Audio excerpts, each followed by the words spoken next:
इन बातों को समझेंगे और वो। क्या आपको नहीं लगता, मैं आपको इस चीज़, आपने ये पॉइंट रखा है कि आपको नहीं लगता है कि ये सारी आवाज़ें जो हैं अब विपक्ष की तरफ से भी बस एक सिंबॉलिज्म के तौर पर आती हैं? तो अगर आप समझेंगे कि कांग्रेस में गांधी परिवार विपक्ष को कोई देश को कोई राह दिखाएगा, तो मैं साफ तौर पे कह रहा हूं कि मुझे उम्मीद नहीं है। क्या वजह उसकी? नहीं है, इन लोगों की जो क्रेडिबिलिटी होती थी अब नहीं रही है। इनकी क्रेडिबिलिटी नहीं रही है। एक के बाद एक आप चुनाव हार रहे हैं। क्रेडिबिलिटी या कॉम्पिटेंस?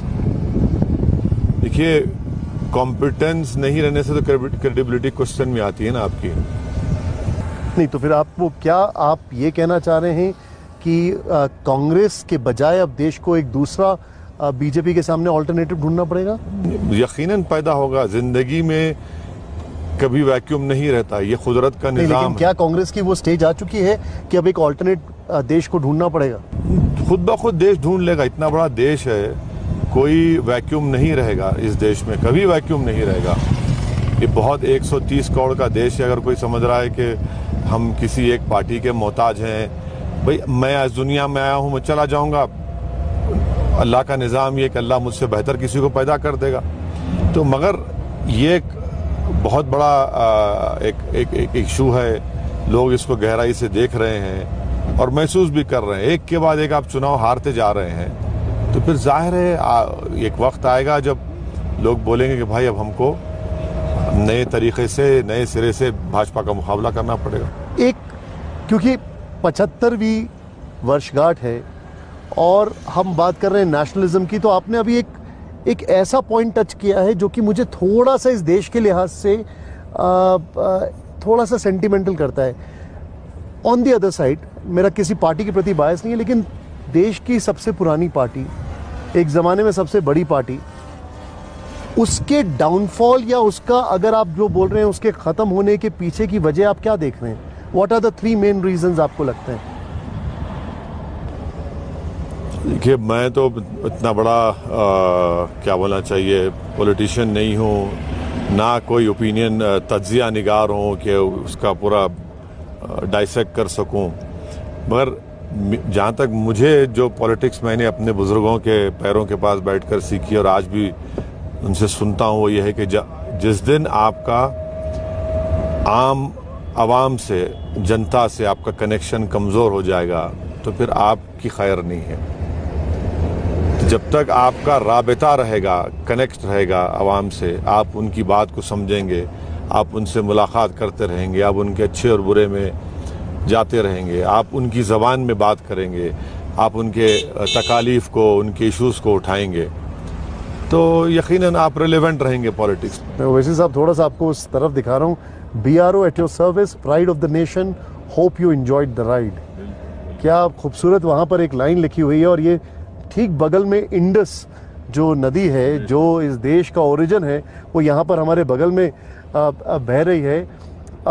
इसी से मुझे एक सवाल मन में आया, क्या आपको लगता है कि इंडियन पॉलिटिक्स जो है उसमें अभी वही फ्री फ्लोइंग मूवमेंट दिखाई दे रहा है जो होना चाहिए, या फिर there is a scope of some change, some revival? कुछ आपको ऐसा लगता है? देखिए, मेरे को लगता है कि अभी जो इकोनॉमिक डिस्ट्रेस है, जो इकोनॉमिक डिस्ट्रेस है और जो बेरोजगारी है, महंगाई है, और माफ़ी चाहता हूँ आपसे भी मुझे शिकायत है। बिल्कुल बिल्कुल, बताइए। कि करंट अकाउंट डेफिसिट जो है 3000 करोड़ के करीब पहुंच चुका है। बिल्कुल ठीक कह रहे हैं आप। हाँ। तो ये खतरे की बहुत बड़ी निशानी है।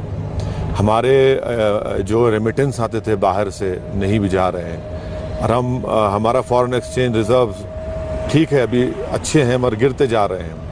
तो ये आज आप देखेंगे तो यकीनन एक तब्दीली की बात, एक तब्दीली। ओवैसी साहब, आज के दौर में जो भी नूपुर शर्मा का एपिसोड हुआ, उसके बाद जिस तरीके से एग्रेशन देखा जा रहा है एक समुदाय विशेष का दूसरे समुदाय विशेष के खिलाफ, खासकर अगर वो लोग कोई इसको सपोर्ट कर रहे हैं या कुछ कर रहे हैं, अभी हमने देखा राजस्थान में क्या हुआ, महाराष्ट्र में क्या हुआ, हत्याएं हो रही हैं, अटैक्स हो रहे हैं, आपको लगता नहीं है कि ये भी अपने आप में एक बहुत बड़ा एग्जाम्पल है इंटॉलरेंस का? जो नूपुर शर्मा ने किया वो तो गलत है, इट इज राइट नाउ। नहीं, देखिए, ये मिसाल है रेडिकलाइजेशन का भी। और रेडिकलाइजेशन दोनों समुदाय में हो रहा है। मध्य प्रदेश में परसों एक आदमी को इसलिए लिंच करके मार दिया क्योंकि उस पर इल्जाम था कि उसने गोश्त की तस्करी कर रहा था। ये भी हो रहा है, इसको कोई डिनाई नहीं कर सकता। ठीक बात है। तो ये सब रेडिकलाइजेशन की मिसालें हैं।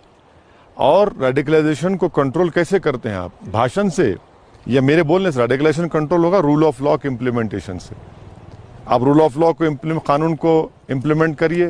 नहीं, लेकिन आप जैसे नेता अगर एक स्ट्रांग मैसेज देंगे तब भी तो कंट्रोल होगा। अगर हम राजनीति में हैं तो उन रेडिकलाइज लोगों को हमसे ही नफरत है सबसे पहले, क्योंकि हम ये कह रहे हैं कि भारत के संविधान में रहकर हम अपनी बात करेंगे, अपने हक को हासिल करेंगे, लड़के हासिल करेंगे। मैं एक रूल ऑफ गन की बात नहीं कर रहा हूं। मैं ये नहीं कह रहा हूं कि किसी की हत्या करके, किसी को पीट कर। मैं ये कह रहा हूं कि बैलेट के जरिए से हम जीतेंगे, बैलेट के जरिए से इंसाफ हम हासिल करेंगे और सरकार को हम क्वेश्चन करेंगे, हम खुल के बोलेंगे। आपने बैलेट का जिक्र किया, आप अपनी पार्टी को किन किन राज्यों में एक्सपैंड करना चाहते हैं अभी? अरे, और कहाँ अभी हमारे लिए इमीडिएट ऑब्जेक्टिव और चैलेंज है गुजरात, क्योंकि गुजरात में भी अक्टूबर नवंबर में विधानसभा के चुनाव होने जा रहे हैं। तो गुजरात में, फिर महाराष्ट्र में लोकल बॉडी के इलेक्शन है, उसमें हम तैयारी कर रहे हैं। मध्य प्रदेश में पहली मरतबा हम लोकल बॉडी के इलेक्शन लड़े। मैं उनका शुक्रिया अदा करता हूं जनता के, हमारे उम्मीदवार कामयाब हुए। तो ये इसके बावजूद भी लोग आपको बीजेपी की बी टीम कहते हैं। मुझे फर्क नहीं पड़ता ना, फर्क नहीं पड़ता। मैं इस मिट्टी में पैदा इसी मिट्टी में जाने वाला हूं। तो पुकारते रहिए, मुझे कोई फर्क नहीं पड़ता। जितना आप पुकारेंगे उतना ज्यादा मेरा हौसला बढ़ेगा, मेरी जिद बढ़ेगी। मेरे को इनके पुकारने से कोई रुक जाएगा क्या? आप कितना पुकारेंगे, पुकारिए ना। आपका काम पुकारना है, मेरा काम करना है। अब हर कोई अगर इल्जाम लगाएगा, बोलेगा तो ठीक